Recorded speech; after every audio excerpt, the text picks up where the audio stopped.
for Christ, sa Espiritu nagkahiusa. Asinong igpapatububo sa iyang kataahan, sugang hanagdan, agsa kangit-ngit, kami ang couples for Christ, nagtukod sa pagtuo ug katiliman. Nagasanyaw sa pulong sa manluluwas, sa nasudog sa kalibutan ni Kristo. Ni Kristo Jesus ang atong magbalantay, iyang pulong atong tumanon matag adlaw. Magdala kitag dugang katawan aron kaila, kanya ug magpuyo sa iyang mga dalan.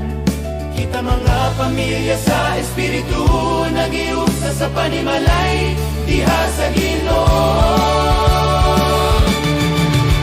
Pigilabokos for Christ, sa Espiritu nagkahiusa.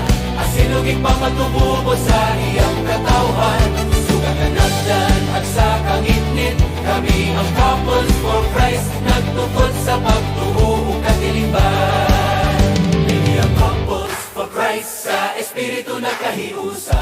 Asinong igpapatububo sa iyang katawhan, sugang hanagdan, agsa kangit-ngit, kami ang couples for Christ, nagtukod sa pagtuo ug katiliman. Nananalipod sa kinabuhi ug binuhat, katarungan sa Dios alang sa tanan. Walay pobre o dato, kitang tanan, managsoon diha ni Kristo kita. Usara usaba kasundalohan sa katawhan sa Ginoo, ligon sa pagtuo paglaom ug gugma. Sa gubat batok sa tanang dautan, gahom sa Dios ang magmando. Kini ang couples for Christ, sa Espiritu nagkahiusa.